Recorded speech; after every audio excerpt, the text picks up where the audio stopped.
can also advise the government. Okay, so let's look at the various sources of these pollutants again. The various sources, as you mentioned, the carbon monoxide and the rest. What things that we do within our household, our environment, that creates or generates these pollutants? Let's take them one after the other. Okay, thank you very much. I think waste burning. It's yes, it's something that is very critical, and it is something we get to. It's within us, or should I say, it's something we are living with. Exactly, we do it almost all the time. Almost all the time, because I can guarantee if we take maybe the next 200-meter step from this location, there is high probability or possibility that we're going to see somebody somewhere burning. So waste burning is one of those sources which, of course, like I said, it's something we tend to an extent to be comfortable with in our environment. It's like it's normal. It's normal. So waste burning is one of the key sources. If not, I mean, looking at Kaswa, which was like a case study. I mean, I know we'll soon get to that part. Talking about our research work. Waste burning is from the research study we did. Waste burning is something that, I mean, it took the highest chunk in essence of the highest percentage. So looking at the sources, so if we're going to take it one after the other, I think waste burning is something that is number one. It's something that is much more critical, because like we were saying now, people tend to be very comfortable in these acts, tend to be very comfortable running this, and majority of them don't even understand the effects. They don't know that this act is actually, I mean, endangering not just their life, but people around them and the environment in the whole. Is there a better way of handling the burning, or it shouldn't take place at all? Well, I initially pointed out, it's something that is harmful to the environment and to us as a human. So I wouldn't say, I know usually, I mean, for us to be able to cope some of these challenges, it takes steps. We have to move just bits. We can't say, okay, we're eradicating the whole process. I mean, if we're we're stopping it just abruptly like that, what do we do? Is there a solution we could fix in to ensure? Because to an extent, we need to understand, why do people burn? Why do people engage in burning? Are there alternatives? Are there better options for them to use? So looking at it, of course, yes, we could basically work out a process where, I mean, we could see ways to eradicate it completely. But in the meantime, I still believe we all have responsibility to play. Even for us as people, we have responsibility in it, because you look at waste, where you're asking what is waste. Of course, it's something we generate within our own self. This waste does not fall from the sky. I mean, does not come from the ground. Usually we generate it. So I think there are ways we could also manage this waste in essence of we look at the three models of waste. We're talking about reducing waste, reusing and recycling. But for us as household, how do we ensure that we don't have so much waste? I mean, you can literally imagine going out maybe to the market to buy, or maybe to buy any item at all. You're being given a lot of packaging material. At some point, we could also see ways where we reduce the intake or the usage of this material. So we can, with that way, we're able to reduce waste in our home, because we're talking about efficiency. Because once we're able to reduce the waste at home, to an extent, we're also playing our own part.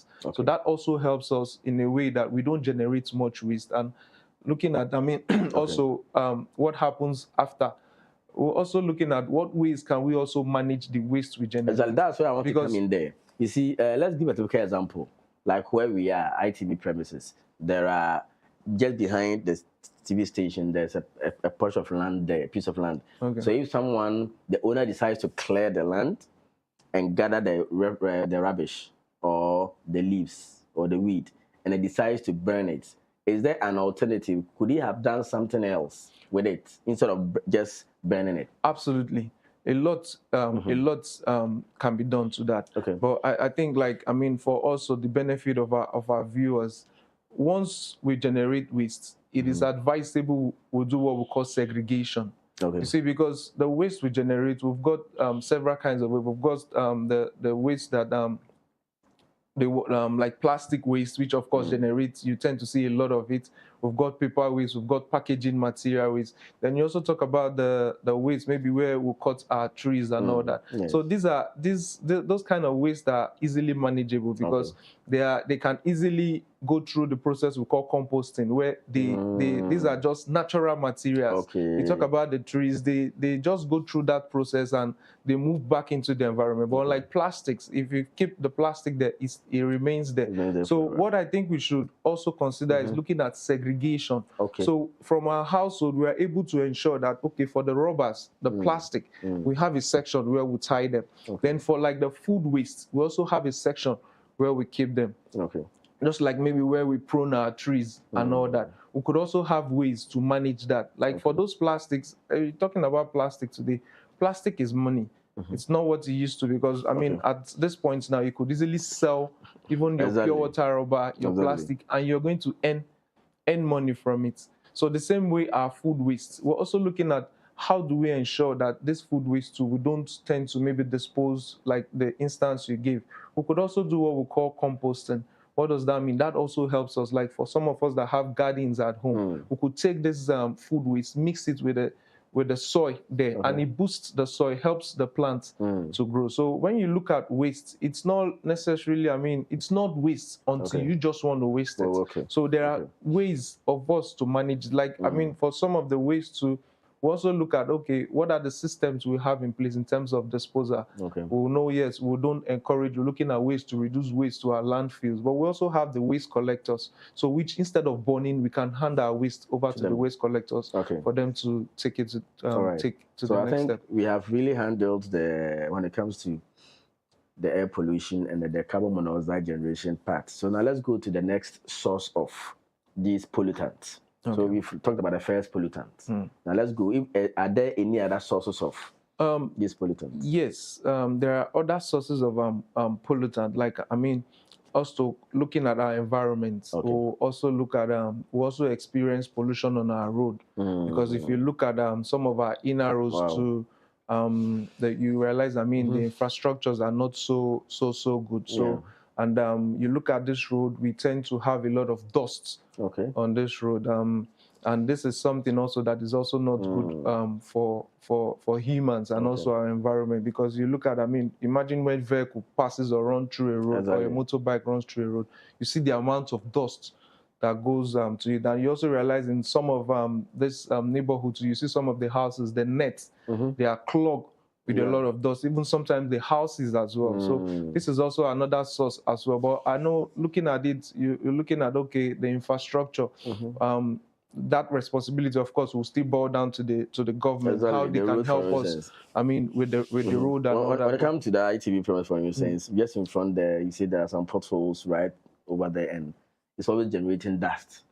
Yes. So that's also one of the things we are looking at, so that we also put out some of this information to also help our policymakers and also our government to see some of the challenges which we are facing. But I still believe, even for us too, as a people, we still have responsibility in terms of when you look at some of these situations. So for us, of course, we could also try and see how we could mitigate some of these things. I mean, looking at our own houses and our own environment to ensure that places are properly covered. We ensure our windows and all that. So that's do not. Exactly. So once we're able to understand that this thing is a challenge, it also helps, it gives you a better understanding to prevent some of the consequences or actions that will come to it. Okay. So let's say there's a road construction ongoing, and instead of it being finished within a period of time, it really extends. Yeah. And all those houses along that stretch, they definitely have to suffer. Definitely. So in that case, you know, when I talked about the net aspect, the dust, it will come today, you clean, the next day it will come. Is there something that could be done in such houses?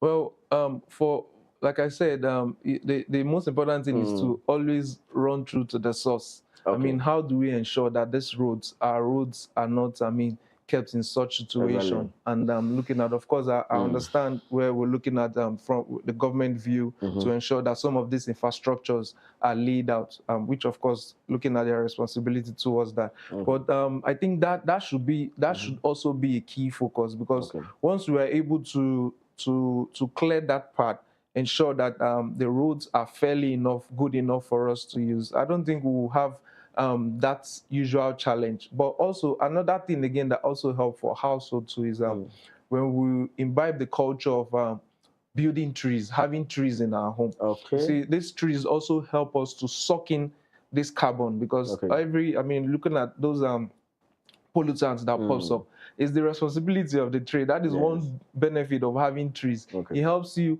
suck up this dust, and by sucking it up, of course, it's not enabling a lot of it to come into your. Imagine a house that is maybe saturated or filled with tree. To an extent, you're protected. So that way, to also encourage people to grow trees on our compounds, on their compounds, in their homes, because I mean, trees are natural air. It is their job. That is just why they are there, to help us suck in this toxic pollutants and give us much more better. So for household, I think yes, I will encourage the household to see ways to have trees because they are very, very beneficial. Okay, now let's look at the roads again. When it comes to the cars, the vehicles that ply these roads, the exhaust fumes and all that. What about that? Yeah, we're also coming to that because that's also that's also one of the sources. You understand that the world today is moving electric, and a lot of conversation is actually going on. And Ghana is not left behind, fortunately, because Ghana also has been thriving on that part. So you look at some of these vehicles, especially looking at the context where we are in Kaswai here, you realize it's like a norm. You see a lot of vehicles, from the tricycles to the motorbike, a lot of fumes. These are toxins. These are things that are not good for the human body. So, but I think, I mean, for people having vehicles and the tricycle riders and the bike, I think one responsibility or one thing I think they can also do to also help not just themselves but the environment is to ensure that their vehicles are regularly serviced. Because when they regularly service their vehicle, we tend to the vehicles are operating, of course, in a operating good, and that way too it reduces the amount of these toxins, which the emission from the vehicle. So, like I said, Ghana is not left behind on the drive for electrification. So, I think it's something we are beginning to see. Recently, I saw some vehicles somewhere around Kaswai here, electric vehicle by a particular organization for their logistics, and I also realized there's even a tricycle. I recently saw one just right here in Kaswai, an electric tricycle. So people should also imbibe and see the value in some of these things because they actually help us in our environment. Yeah, I think you are very much right there. Now, on our roads, you have the police. And do they really check? Do you think they really check these pollutants from the exhaust fumes when a car is passing by and then there's so much fumes behind it? Do they really stop the cars? Do they check them? Or we should have a separate police force checking these pollution? Well, I don't think we should create a separate entity for that because I know recently I was looking at I was reading through some of the fines of the road and traffic laws here in Ghana, and I realized there was a particular segment where they highlighted smoky vehicle.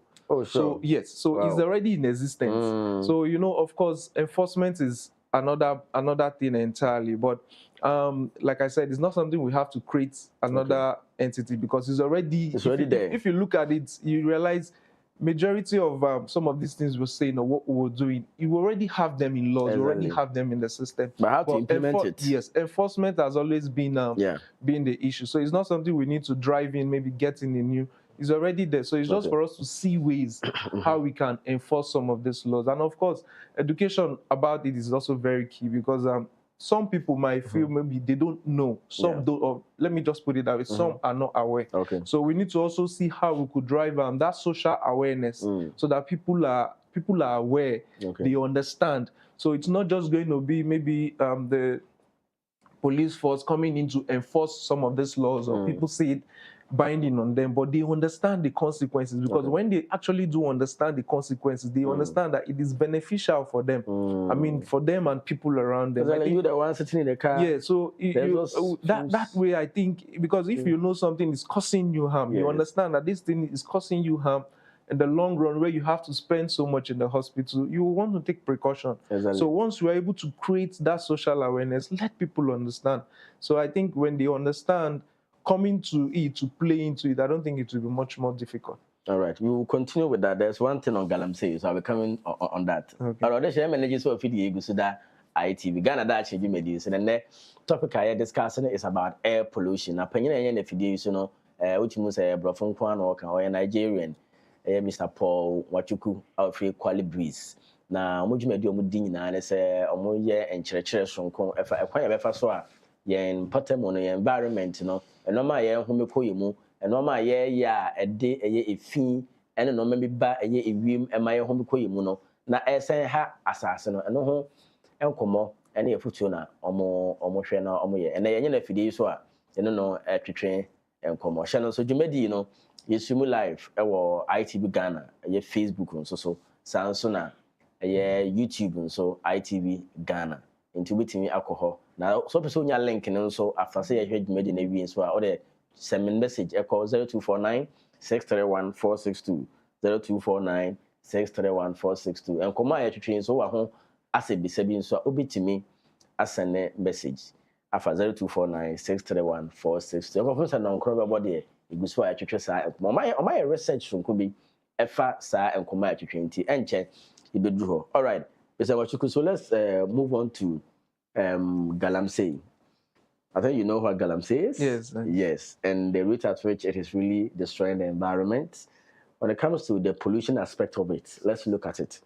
So when you go to various communities where this Galamsey is ongoing, are there ways that these Galamsey activities is really destroying and then polluting the environment? Yes, of course, when you talk about Galamsey, of course, talking about illegal mining, yeah. The consequences is something we are all feeling, and it's something we are all seeing. Okay. Of course, I know there have been constant conversation on water pollution regarding Galamsey. Okay. I know our conversation is actually focused on air pollution, but when you look at some of these things, you're still looking about contamination in the environment. Exactly. Because you can't say because the water is contaminated, then that way you're just basically focusing on that part as well. It's something that is actually broad, looking at it. So it's Galamsey. It's something that, like I said, the effect is huge. Okay. The effect is huge. I recently, I know I've been reading the efforts of the government to see ways in managing some of these activities, so that that way they are also able to save our environment. The effects, especially on air pollution as well, because you're looking at, sometimes you see the situation, what it is like, how the environment or the community where these activities are happening, there have been some of them constant complaints of respiratory issues, ill health and all that. So these are also some of the consequences.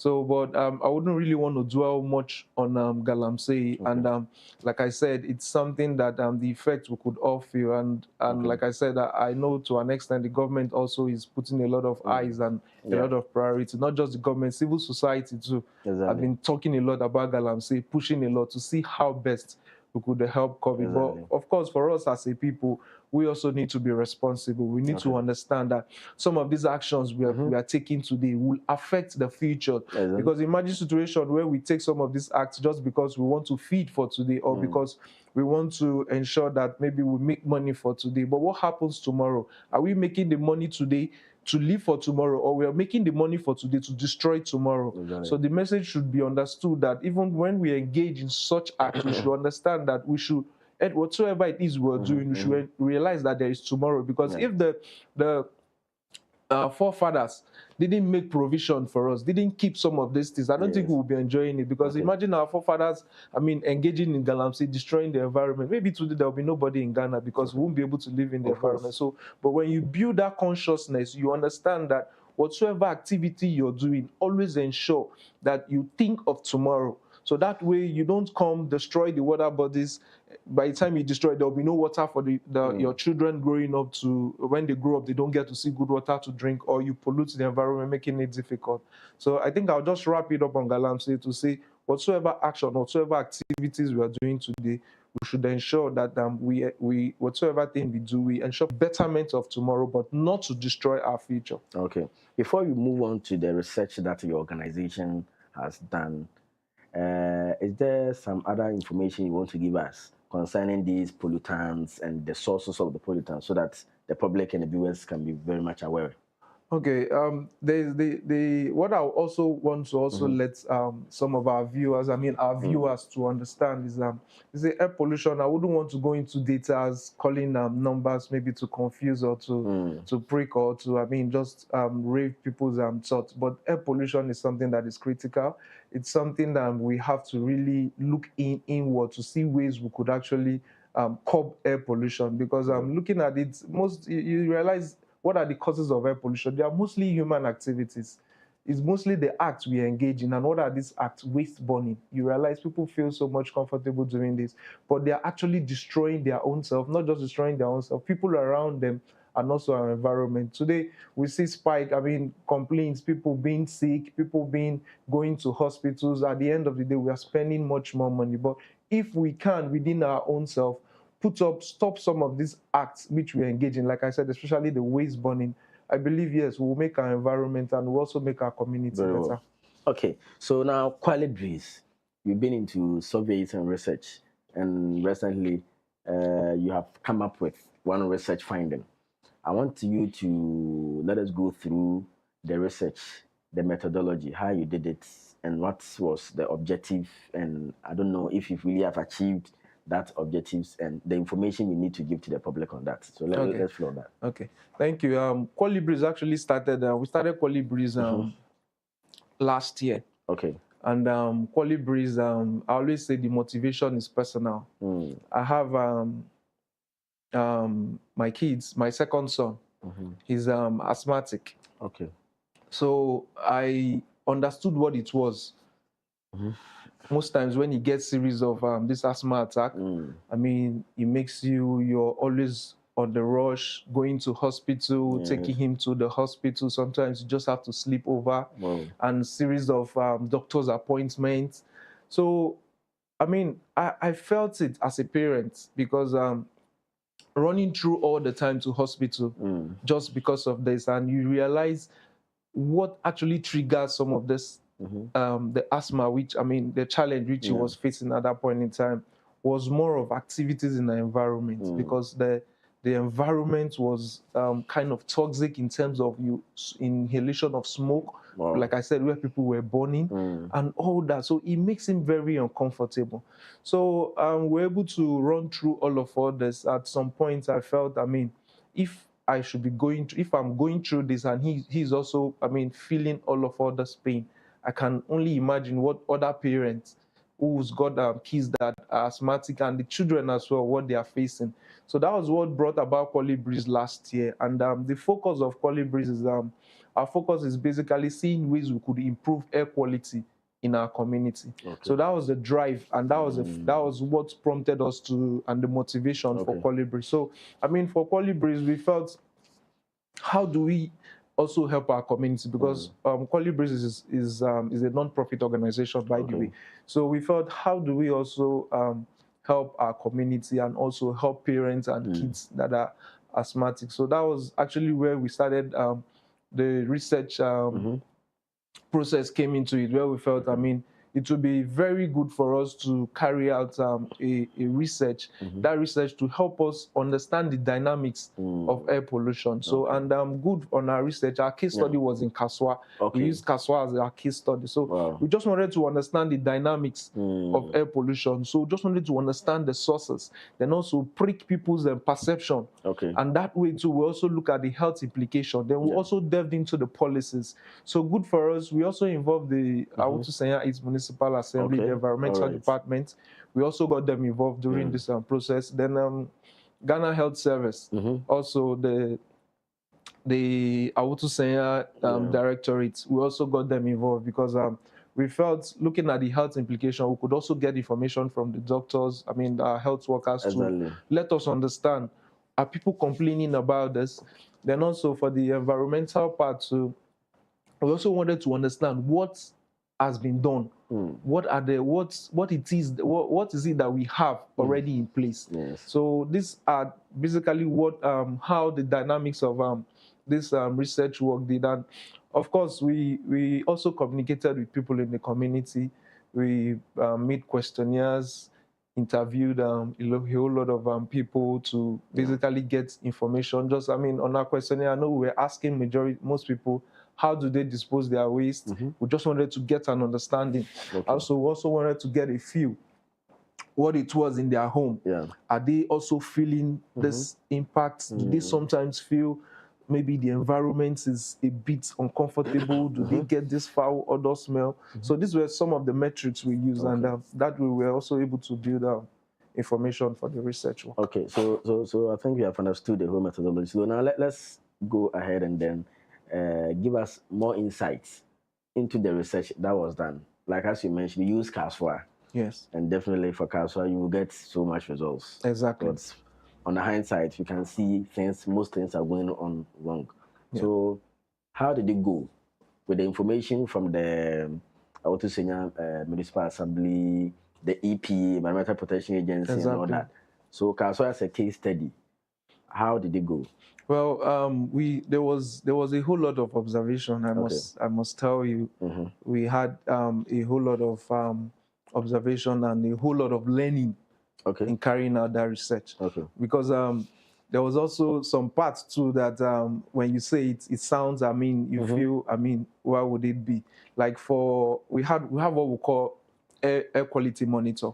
So this air quality monitor is actually a device that helps detect when there is pollution. It gives you data, it gives you information. You get to understand, okay, if the pollution is high, if the environment is good, is low, is healthy, it gives you this information. So during our conversation, with the Municipal Assembly Environmental Department, they also made us understand, they've also made attempts to install some of these monitors in some areas. And one instance they gave was the one they installed at the New Market access, the New Market road. So, but unfortunately, that monitor was stolen. Was stolen. So, and you see, you begin to, look at, understand some of these things. Of course, maybe the person that took it does not understand what that is. You understand the impact and the possibility of it. So these were some of the observations we had. And you also realize that in the whole of Kaswa, we only have one air monitor in the whole of Kaswa, which is just at the police station. Just, I think it's somewhere around the police station at the Kaswa bus stop. That is the only functional air monitor in the whole of Kaswa. And it's able to pick the information. It's not possible. There is no way. Just an air monitor, of course, is programmed most times to pick about 500 meters of a location. So that air monitor is literally just picking what is happening there. So, but most times we use the satellite detail, because you go online, you're able to get satellite information in terms of air pollution and understand the index. So, but that satellite pollution can't give you the real-time detail, just like what the monitor would do. So one of the observations was that we just one functional air quality monitor, which of course is not enough. It's not good enough for us. Also, we also observe the rate at which coming back to waste burning, the rate at which people burn, it's so high. A lot of people in Kaswa. A lot. Well, from our research work, I think about almost 6 in 10 houses engage in a form of burning. Wow. Which is very, very bad. So also in that line too, we also realize the means which people use to cook. There's still a whole lot of firewood and charcoal usage. So it's not like, I know, yes, you will say this is something we've been doing before now. And let's say you say, okay, our forefathers have been engaged in some of this act, and they live long. But we should also realize that the environment they live when they were carrying out this act is not the same environment we are living. There's so many trees. You can imagine. So you imagine where they were carrying out some of these things, and of course they don't even do it the way we are doing it now. Now you don't even see the trees because people are cutting the trees for logging, for businesses. So now even the few ones we have, you're still cutting it using for firewood and charcoal. So, but we're also looking at the direct effects. Do you know when you use some of these things like the charcoal and the wood, you see the fumes, the smoke you inhale. Just imagine the woman doing tilapia, using charcoal. Just imagine that environment. Imagine the exposure she's putting herself into. Imagine the exposure she's also putting people around her. Even to her, I believe, even like we also had conversation with some of them. They were complaining. Said the smoke is too much. It's affecting me. Of course, it is affecting them. They might not feel the impact now, but by the time you give, some few years, they will start realizing that some of the consequences of those actions is what's deteriorating their health. So you realize people still the use of firewood and charcoals. These are something we should be looking at alternatives. Alternatives like what? LPG. Which is our gas. Yes, people, like during the research, they said, oh, the charcoals, the firewood, they are easily accessible, they are cheap, we can just get them. But yes, they are easily accessible, they are cheap. But we should also look at the future part of it, the consequences to us and also to our environment. So these are some of the things we're able to pick up on that research work. We actually got in a whole lot of it, even in terms of like the road we talked about. We also realized also cases of open gutters. Open gutters where you see gutters, they are just, the foul odors from this gutter. They're always tripped. They are very discomforting. Imagine where in some neighborhoods where the smell, it's terrible. So these are discomforting. These are things that we might just look at it and feel maybe they are just maybe looking at it to be, oh, these things are fine. No, they are not fine. So these are observations you and your team. Exactly. So, and I believe you have presented it to the authorities already. Yes, we've tried. We're still, it's a continuous process. It's not a one-off thing. Right. Yeah. So we've been, some of the government agencies, and we were fortunate. We sent also a copy to the office of the Minister of Climate Change. Office of Minister of Climate Change, we submitted a copy to them. We also took a copy to the Municipal Assembly, the Environmental Department.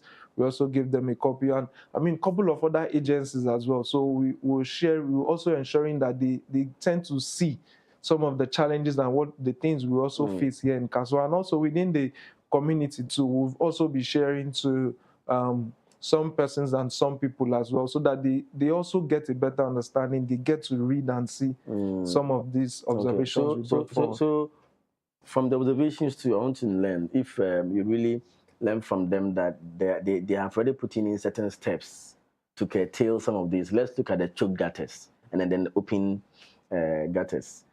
Are there certain steps that already exist that, let's say, weekly or daily, there is a team that goes to ensure these gutters are not choked?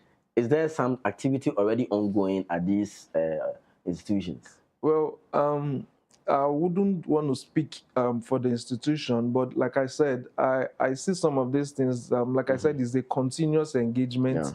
It's a continuous conversation, because for us, we want to see an environment with a clean air. And we want to see, like for Kaswa, that people are healthy in Kaswa. And we want to see a sustainable future in Kaswa as well. So it's going to be a continuous engagement, because we're still meeting up with both, government agencies and also policymakers as well, to see how some of these solutions, like we're also coming up with some solutions too. For the environment, to see. I don't know if I could speak on those solutions. Yeah, because typically, let's say you are looking at the gutters matter. So what is the solution that you are proposing? Well, you see, when you talk about solution, it's good we make it broad.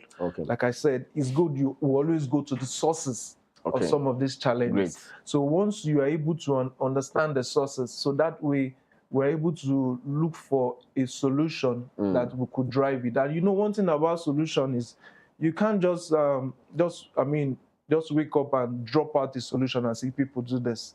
it will be very difficult. You have to also engage the people, which is, of course, one of the things we are doing today. You have to also engage the people, let them understand, carry them along, so that solution you're coming in with, they can also be comfortable in it. So looking at it, some of the one of the key solutions one of the drivers of what we're looking at is community engagement. We're looking at creating social awareness. We're looking at educating people, making them understand some of the consequences of these actions they are taking today and the effect on them. So this is one of the things we are banking upon. So where we create that social awareness, we educate people on environmental consciousness, on taking charge and taking care of the environment. So that way too, when we also look at other initiatives which we are driving, like, I mean, one of the initiatives which we're looking at is the school air monitor installation.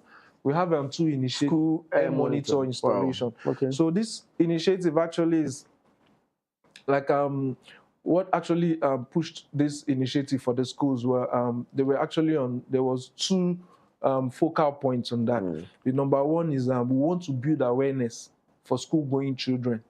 That way they understand what it is when we talk about air pollution.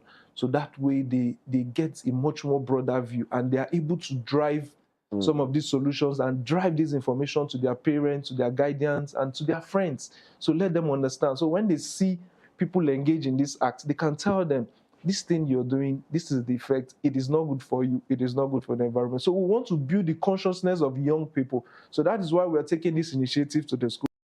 So what are we doing? We're installing air monitors in school. Air monitors in school. These schools, of course, they are in community in Kaswa. We felt the school environment would be safe because we don't want to have situations where we install monitors in random areas in Kaswa and they are stolen. So we want to believe, I mean, for the school environment, it's a secluded environment and the security, is good for us.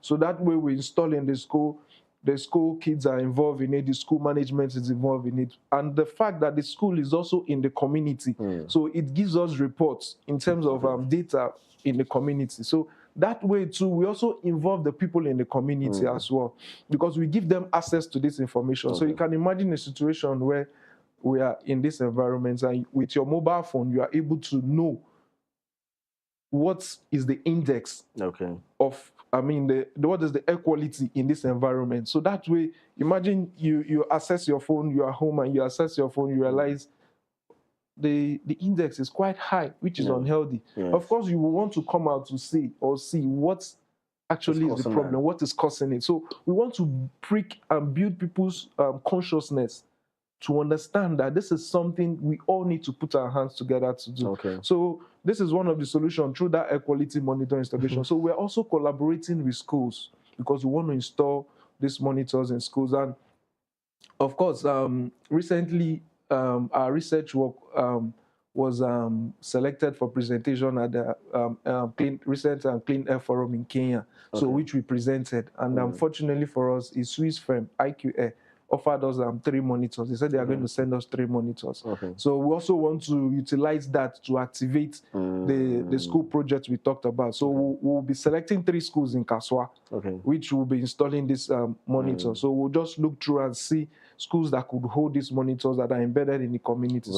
We'll install this monitor, and not just installing that, we're also making further arrangements, discussing with air quality manufacturing company, and also we're also looking at corporate Ghana as well, looking at organizations that could also aid and also help us. So that way we get these monitors in school. So when the monitors are there, we also carry the young ones along, they understand, and also the people in the community can access the monitor, get the information. It's just via an app or via a link through their mobile phone. So they understand that, okay, I'm at home right now. This is the situation at home. So that is actually one of the projects we are backing up on. So the other project too, I also speak a little about it. The other project is the Cut a Tree, Cut a History initiative. So what is simply saying, the focal point of that project is to encourage people to keep trees. I know the government, again, is doing a lot of efforts in planting trees, but there have been little conversation on what about the existing old trees we have. So we are cutting. So we shouldn't, I mean, when we are solving this kind of problem, we should also consider, I mean, look at these areas. Why are we even having shortages of these trees? It's because people are cutting it. Yeah. So we should also put effort. So that's where this initiative too, we felt that we could work it through the communities. I mean, we shouldn't be cutting trees indiscriminately. You don't just feel, oh, maybe this tree, maybe you want to put something. We should see how we could imbibe tree, even in our home designs. See how we could let them be part of the design of our home, because they are actually doing a lot. So we're looking at this second initiative is just helping us to ensure that those old trees we have, we don't cut them, we don't lose them. Because some of these trees, you're looking at trees that have lasted 20 years, some 30 years, some more. And somebody wakes up one morning without any reason, he just feels cut the tree. So this initiative is just to also drive that consciousness, create that social awareness, that when you cut a tree, you are cutting a history. Right. So you're not just cutting a history, you're denying, I mean, destroying a whole ecosystem by cutting a tree. So these are some of the initiatives which we are putting in place, because we want to build people's mind first. Because when we build their mind, we educate them, they understand. So it's not just when you go out and tell people, do it this way. It's not, okay, why is he saying we should do it this way? There's a reason. So when they understand the reason, you will see them leading the initiative and you are totally putting in the drive to ensure that we get this. So with the reports, as you mentioned, you have already given most of the reports to the various government institutions and all that. So have you already begun to get some response from them? Yes. And especially the suggestions that you gave for the various aspects of the whole research. Yes, I mean, some of the agencies which we submitted the reports, they gave us an open door policy. I mean, that open door policy, I mean, simply implies, oh, Paul, everything and anything you're doing, please come to us. We are willing to assist. We are willing to help. We are willing to ensure to see the possibility of it. So for me, I think that is also something that is commendable. I mean, for them to understand the effort and what we've put into that research, and for them to go through and see that, okay, something that is workable. I think for me, that open door policy is something I see that is very key, and also to also help us when we were discussing some of the solutions, I mean, for them too. And I also believe we didn't even, I mean, some of these entities as well, they've gone through and see that this report, how do they now translate it in their own respective organization to ensure that the people are carried along and some of these things. So, like I said, it's a continuous process. It's something, and I believe as time goes on, most definitely we'll see some of this progress, and because it's something, talking about environment, I think it's something the government is taking in high priority in keep. The government, I mean, if you look at it, a lot of efforts are going into activities on environmental matters, because it's a conversation that it's something that it involves every one of us. We can't keep destroying our environment. We can't keep causing some of these problems. So, like I said, it's something the government is really key. So, do you really see a bright future? Definitely. When it comes to this particular problem? Definitely. And it's something we, on our own too, we're also trying to see how we can carry everybody along. Of course, yes, we see a bright future, because series of conversation and people we've been meeting. Sometimes, I mean, when you go out discussing with people tend to listen, and people tend to tell you, oh, no, yes, this particular issue has been a problem. So for us to working out with some of these solutions is something that they also see that is helpful. Of course, there is a great future, there is a bright future, and we believe that the solutions, of course, we work in something good for us. As part of the Qualibreeze, your various activities, do you intend, or are there plans of organizing these cleanup campaigns in various environments and the rest? Yes, we have.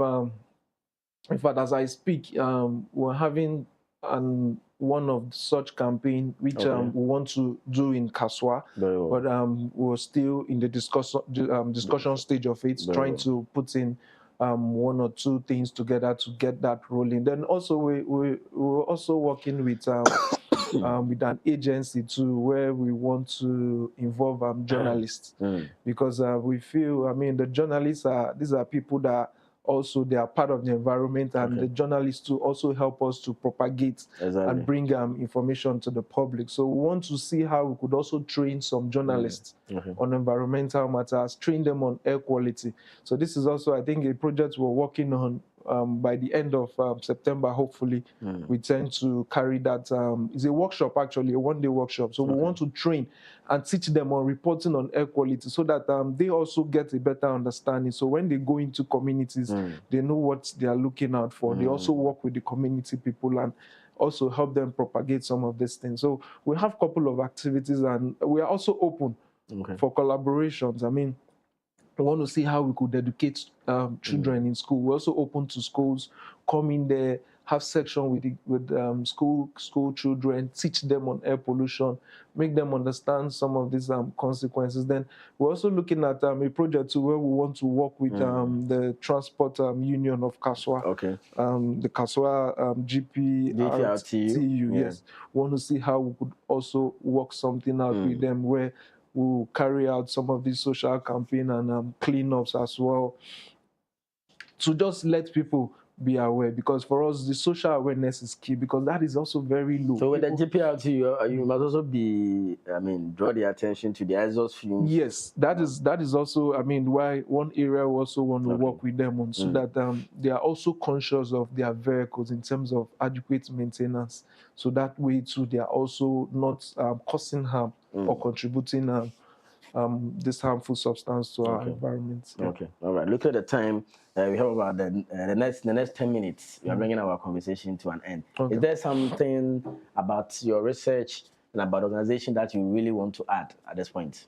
Okay. I think, like and in particular, do you solicit for funds from other organizations to come on board to help you so that you can carry out some of the activities that you have mentioned? Yes. Yes. We're also looking at processes for that, because everything Colibris has basically we've been doing from our research is being solely funded by our organization, because I mean, we started Colibris, like I said, the motivation behind it, but it's solely from our own organization, the waste aggregating. Like I told you, I have a waste aggregating and recycling business. So it's been solely funded by, I mean, individually from our business. So aside, sometimes when our speaking engagements we go, just like the presentation we did where IQ offered us 3 monitors, which we've not received yet. So yes, we are open for such collaboration. We are also open to work with corporate Ghana to see ways, because we also want organizations, we want corporate organizations to understand what it means by environmental stewardship. I mean, for a business operating in an environment, so we also want them to be part of what we're doing. We want to engage them. We want them to even come and adopt some of these schools in terms of installing air monitor. So, of course, yes, we are very much open to collaboration, partnership from corporate entities, even organizations in Kaswa that wants to build the environmental stewardship, that wants to be part of this project. We are very open to collaborate. We are very open to discuss with them.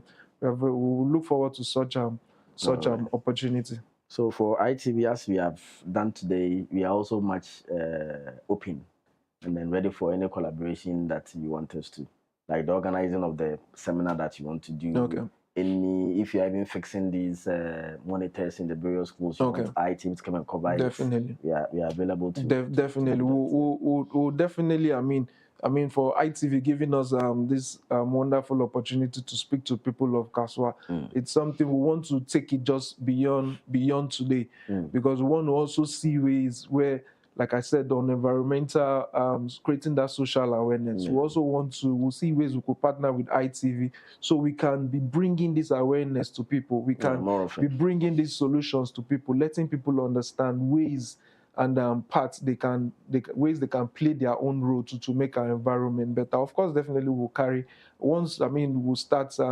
kicking off in any of our projects.